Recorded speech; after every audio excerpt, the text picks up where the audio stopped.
Good morning students. बेटा, अब हम लोग चैप्टर 5 करेंगे एल्जेब्रिक एक्सप्रेशंस। एल्जेब्रिक एक्सप्रेशंस में क्या पढ़ेंगे देखिए। In algebra we use two types of symbol, constant and variable. हम एल्जेब्रा में दो सिंबल्स पढ़ेंगे, कांस्टेंट एंड वेरिएबल। कांस्टेंट क्या होते हैं और वेरिएबल क्या होते हैं? कांस्टेंट क्या होते हैं? Sample which has a fixed value is called constant। जिनकी fixed value होती है, जैसे example each of the number like से 8 है, -6, 0, 3/15, -8/13, 2 whole number, 5/7 etc। ये सब कांस्टेंट है क्योंकि इनकी वैल्यू चेंज नहीं हो सकती, जो है वही होगी। तो दीज आर कॉल्ड कांस्टेंट। तो क्या हो गया? A symbol which has fix value is called constant. अब वेरिएबल क्या होता है? Variable a symbol which can be given various numerical value is called variable। कोई भी सिंबल जिसकी वेरियस अलग अलग न्यूमेरिकल वैल्यू हो सकती है उसे हम वेरिएबल कहते हैं। जैसे एरिया इजकल टू होता है L इंटू बी। अब L की वैल्यू कुछ भी हो सकती है, L2 भी हो सकता है, 3 भी हो सकता है, कुछ भी हो सकता है, ऐसे B कुछ भी हो सकता है। तो L और B की वैल्यू कुछ भी होगी। अब L एंड B की वैल्यू जो हम डालेंगे उसी हिसाब से हमारा एरिया आता जाएगा। तो L एंड B की वैल्यू हमारी फिक्स नहीं है, ठीक है, इट कैन बी चेंज, ठीक है। तो by giving different value of L and B we get the corresponding value of A। तो L और B की जो हम वैल्यू डालेंगे उसी के अकॉर्डिंग हमारी A की वैल्यू आ जाएगी। तो इसे हम कहते हैं वेरिएबल, क्योंकि ये फिक्स वैल्यू नहीं है, इसकी वैल्यू चेंज हो सकती है, तो इसे हम कहते हैं वेरिएबल। तो ये कांस्टेंट एंड वेरिएबल दोनों की डेफिनेशन आपको कॉपी में लिखनी है। अब एल्जेब्रिक एक्सप्रेशंस क्या होती है उसको देखिए। Algebraic expressions are collection of constant and literals mean variable, constant or variables connected by one or more operations of additions, subtractions, multiplications and division is called algebraic expressions। जो algebraic expressions होती है उसमें constant और variable को connect किया जाता है एक से ज़्यादा ऑपरेशंस के थ्रू। जैसे 3x, ये एक एल्जेब्रिक एक्सप्रेशन है, 2a/5, x - y, p - q + 3, 3a² - 2ab + b²। ये सब आपकी एल्जेब्रिक एक्सप्रेशंस हैं। तो ये एल्जेब्रिक एक्सप्रेशंस की डेफिनेशन और ये एग्जाम्पल भी आपको कॉपी में लिखने हैं। अब आता है टर्म्स क्या होते हैं। Terms of an algebraic expressions, the various part of an algebraic expressions separated by plus and minus sign are called terms of algebraic expressions. यानी प्लस और माइनस से जो वेरियस एल्जेब्रिक एक्सप्रेशंस हैं, अगर हमें प्लस और माइनस से separate कर दें तो उसे हम टर्म्स कहते हैं। कैसे, ये मैं आपको एक एग्जाम्पल के थ्रू क्लियर करती हूँ कि टर्म्स क्या होता है। देखिए, जैसे आपके पास कोई एल्जेब्रिक एक्सप्रेशन है 2x - 3y + 2, तो टर्म्स क्या होंगे? टर्म्स होंगे आपके 2x एक टर्म है, -3y एक टर्म है, 2 एक टर्म है। और एक एग्जाम्पल लेते हैं, x² - 3x + 1, तो x² एक टर्म से, -3x दूसरा टर्म है, 1 तीसरा टर्म से। तो ये प्लस और माइनस को सेपरेट करके लिख दें तो हम इन्हें कहते हैं टर्म्स और इसे कहते हैं एल्जेब्रिक एक्सप्रेशंस। क्लियर हो गई बात कि टर्म्स क्या होता है। नेक्स्ट चीज आती है अब आपकी फैक्टर्स क्या होते हैं। नहीं, पहले ये देखिए बेटा कि कांस्टेंट टर्म्स क्या होते हैं, ठीक है। इफ टर्म इन, ये कॉपी में मत लिखिएगा, खाली समझ लीजिए। If a term is algebraic expressions does not involve a variable, then it is called constant term. अगर किसी में वेरिएबल इन्वॉल्व नहीं होता तो उसे हम कांस्टेंट टर्म कहते हैं. If a term in a expression does not involve variable, then it is called constant term. For example, xy plus 2y minus 6. इस एक्सप्रेशन में -6 एक कांस्टेंट टर्म है. क्लियर हो गई बात. आगे देखते हैं. अब आपके पास है फैक्टर. जैसे ये दिया है एक्सप्रेशन, इसके आपको क्या करने हैं, ट्री मेथड से हम फैक्टर करते हैं. तो ये आपकी एक्सप्रेशन हो गई -5x² प्लस 7xy. इसमें टर्म कौन सी हो गई, -5x² एक टर्म हो गई, 7xy एक टर्म हो गई. अब इसके फैक्टर कौन हो गए, -5x इंटू x.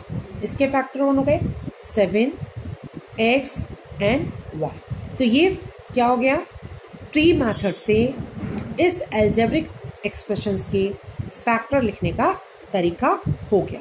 अब देखिए फैक्टर होते क्या हैं. जैसे आपको फैक्टर्स करने हैं, जैसे 5xy है तो 5xy के फैक्टर्स कौन होंगे, 5 इंटू xy यानी 5 and xy are factors of 5xy. 5x and y यानी 5x इंटू y या 5x and y are factors. Similarly 5xy को 5y इंटू x भी लिख सकते हैं. 5y and x are the factor. 5xy को 1 into 5xy यानी 5xy are its factor. All possible factor कौन होंगे, 5xy के ऑल पॉसिबल फैक्टर क्या हो सकते हैं, 5 हो सकता है, 5xy 5x y 5y x 1 5x y. ठीक है, तो ये टर्म्स होते हैं फैक्टर. आगे देखिए, जो मेन इंपॉर्टेंट बात है वो होता है type of algebraic expressions. Algebraic expressions कितने टाइप की होती है. पहला है आपका monomial. N algebraic expressions having only one term is called monomial. ये बेटा कॉपी में लिखना है. मोनोमियल क्या होती है, जिस अलजेब्रिक एक्सप्रेशन में एक टर्म होती है, वन टर्म होती है. जैसे 25 एक टर्म है, ये एक मोनोमियल है. 3y एक टर्म है, ये भी एक मोनोमियल है. 5n xy ये सब एक एक टर्म्स है, तो ये सब क्या है, मोनोमियल्स है. Binomial and algebraic expressions having two term is called binomial. जैसे y माइनस 3x, देखो दो इस एक्सप्रेशन में दो टर्म्स है, तो इसे हम बाइनोमियल एक्सप्रेशंस कहेंगे. 2 माइनस जेड, इसमें भी दो टर्म्स हैं, 2 और माइनस जेड, ये भी आपकी बाइनोमियल है. 21 प्लस 2m, ये भी आपकी बाइनोमियल है. तो जिस एक्सप्रेशंस में दो टर्म्स होते हैं उसे हम बाइनोमियल कहते हैं. ट्रिनोमियल किसे कहते हैं, कोई भी अलजेब्रिक एक्सप्रेशंस जिसमें 3 टर्म्स होते हैं उसे हम ट्रिनोमियल कहते हैं. देखो 1 2 3 x plus 3y plus z, ये एक ट्रिनोमियल है जो कि 1 2 3 टर्म्स है. 3ab माइनस 4b प्लस 5, ये भी एक ट्रिनोमियल है जो कि इसमें भी 3 टर्म होते हैं. तो बात हुई जिसमें एक टर्म होता है एक्सप्रेशन में मोनोमियल, 2 होते हैं बाइनोमियल, 3 होते हैं ट्रिनोमियल. आगे देखिए कोफिशिएंट क्या होता है. जैसे आपको दिया है -5x²y, इसमें हमें कोफिशिएंट लिखना है. अगर हम बात करते हैं न्यूमेरिकल कोफिशिएंट की, तो न्यूमेरिकल कोफिशिएंट हो गया ओनली नंबर यानी -5. अगर हम बात करते हैं लिटरल कोफिशिएंट तो ओनली वेरिएबल यानी x²y. अगर हम बात करते हैं कोफिशिएंट ऑफ x², तो x² को छोड़कर जो बचेगा, जैसे कोफिशिएंट ऑफ x² कौन हो गया, -5y. कोफिशिएंट ऑफ y लिखेंगे तो y को छोड़कर जो बचेगा यानी माइनस, देखिए कोफिशिएंट ऑफ -5xy, -5xy यानी देखो इसका मतलब xy है, तो -5x का कोफिशिएंट xy का कोफिशिएंट x होगा. अब आप इस बात को फिर से क्लियर कीजिए. अगर आपको पता करना है कॉफिशिएंट, ठीक है, तो कैसे पता करेंगे? ये आपका टर्म दे रखा है -5x²y। अगर हम न्यूमेरिकल कॉफिशिएंट की बात करते हैं -5, x² y की कॉफिशिएंट की बात करते हैं तो लिटरल कॉफिशिएंट कहते हैं तो x²y। अगर हम x² की कॉफिशिएंट लिखना है तो -5y x² को छोड़कर। अगर हम कॉफिशिएंट ऑफ 5y लिखते हैं तो 5y को छोड़ देंगे तो कौन बचेगा? -x², ठीक है। और अगर हम कॉफिशिएंट ऑफ 5xy लिखेंगे तो 5xy को छोड़कर जो बचेगा -5xy को छोड़ के कौन बचेगा? x। तो ये इसका कॉफिशिएंट होगा। अब हम आपको कुछ और एग्जाम्पल क्लियर करते हैं। एक सेकंड देख लीजिए। देखिए, अब जैसे 6x² है, कॉफिशिएंट ऑफ x² की बात करते हैं तो कौन हो गया? 6y। कॉफिशिएंट ऑफ y की बात करते हैं तो y को छोड़ के कौन बचा है? 6x²। न्यूमेरिकल कॉफिशिएंट की बात करते हैं तो कौन हो जाएगा? 6। तो ये होता है आपका कॉफिशिएंट। अब बात करते हैं हम लाइक टर्म्स की। बात करेंगे like and unlike terms. In algebraic expressions, having the same literal factors are called like terms. कोई भी algebraic expressions जिसमें literal factors like हो उसे like terms कहते हैं, and those having a different literal factors are called unlike terms. यानी जिसमें variable same हो, नंबर कुछ भी हो सकते हैं, उन्हें हम like terms कहते हैं। और जिनमें वेरिएबल सेम नहीं होते, वेरिएबल के फैक्टर, उन्हें हम अनलाइक टर्म्स कहते हैं। जैसे देखिए, ये दे रखा है एक एक्सप्रेशंस, ये देखिए, ये भी एक्स वाई है, ये भी एक्स वाई है, ये वाई एक्स है लेकिन मतलब एक्स वाई हुआ, तो आगे पीछे तो है, तो ये सारी लाइक टर्म्स है। अब देखिए, ये 3a है, ये b है, ये ab है, तो वेरिएबल क्या हो गए? चेंज। तो ये आपकी अनलाइक टर्म्स है। देखिए, p² QR, q p² Q p² तो p, ये अगर देखें तो p² क्यू आ रही है, ये भी p² क्यू आ रही है, आगे पीछे लिखे यानी फैक्टर्स सेम है, तो ये आपके लाइक टर्म्स हैं। 5xy² 5x²y, तो देखो ये xy² अलग है और 5x²y अलग है, तो ये वेरिएबल्स के फैक्टर चेंज है, इसलिए ये आपकी अनलाइक टर्म्स है। अब हम बात करते हैं पॉलिनोमियल की। पॉलिनोमियल क्या है? Polynomial N algebraic expressions containing one or more term is called polynomial. किसी भी अलजेब्रिक एक्सप्रेशन में एक या उससे ज़्यादा टर्म्स होते हैं तो उन्हें हम पॉलिनोमियल कहते हैं। अब polynomial can be monomial, binomial और ट्रिनोमियल। तो कोई भी एक्सप्रेशंस क्या कहलाती है? पॉलिनोमियल। अब डिग्री क्या होती है? Degree of polynomial with one variable. जैसे आपके पास एक एक्सप्रेशन है 2 + 3x, इसमें वेरिएबल की मैक्सिमम पावर क्या है? 1, तो इसकी डिग्री क्या हो गई? 1। अब हम इसकी बात करते हैं, इसमें भी एक ही वेरिएबल है, ओनली y चल रहा है, तो ये एक ही वेरिएबल है, लेकिन मैक्सिमम पावर वेरिएबल की कौन है? 2, तो डिग्री क्या हो गई? 2।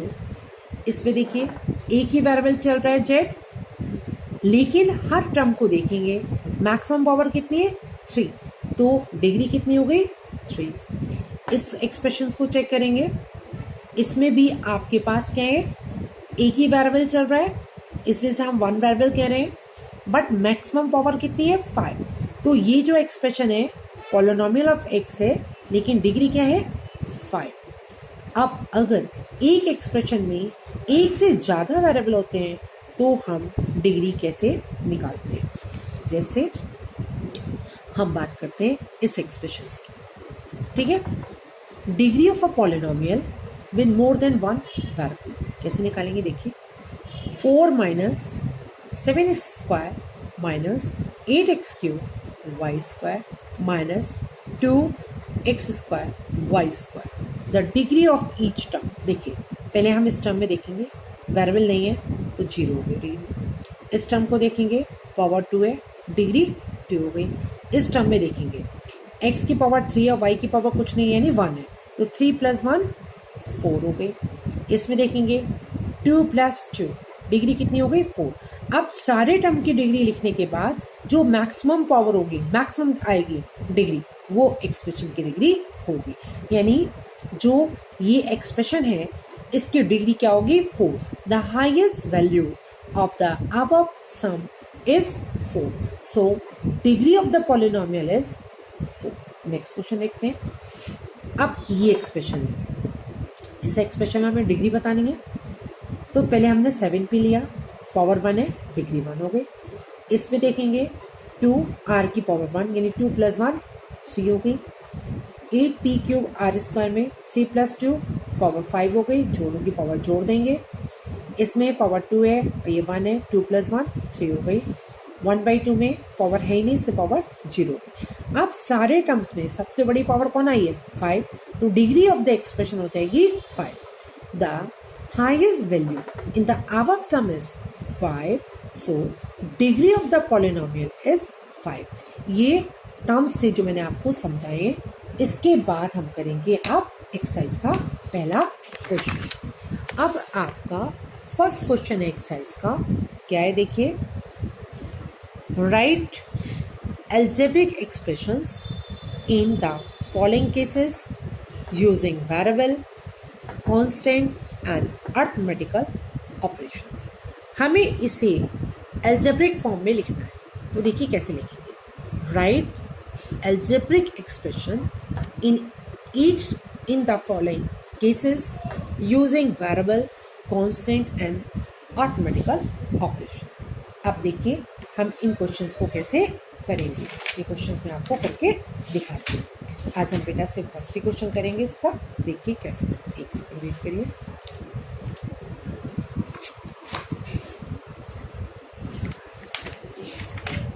देखिए आपके पास है पहला क्वेश्चन है 5 times a number z। 5 times a number z meaning is 5z। Second question है 1/2 of the sum of numbers x and y। sum of number x and y कौन हो गया x + y का हाफ, तो 1/2 x + y। Number x multiply by itself, यानी x को x से multiply कर दें, तो आंसर क्या होगा x², क्योंकि हमें पता है मल्टीप्लाई में पावर क्या हो जाती है ऐड। नेक्स्ट क्वेश्चन देखिए 1/4 of the product of number p and q। 1/4 of the product of number p and q। 1/4 product of p and q कौन होगी p multiply by q। Next देखिए number a and b both squared and added, तो a का square a² हो गया, b का square b² हो गया, बोथ आर एडेड यानी a² + b²। नेक्स्ट देखिए number 6 added to thrice times the product of number a and b, यानी 6 को ऐड करना है, थ्राइस मतलब 3 times a and b, तो 6 + 3ab। Product of a number y and z subtracted from 10। 10 में से y and z की product को सब्ट्रैक्ट करना है, तो 10 - yz।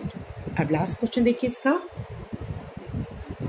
8 part. Sum of numbers m and n subtracted from their product, यानी m और n की प्रोडक्ट कौन हो गया mn, में से सब्ट्रैक्ट करना है किसे सम ऑफ m + n, यानी सम ऑफ द नंबर्स को सब्ट्रैक्ट करना है sum of the numbers m and n subtracted from their product, तो mn - m + n प्रोडक्ट हो गई mn, सम हो गया m + n, सम को प्रोडक्ट में से माइनस करना है। आज हम इतना ही पढ़ेंगे।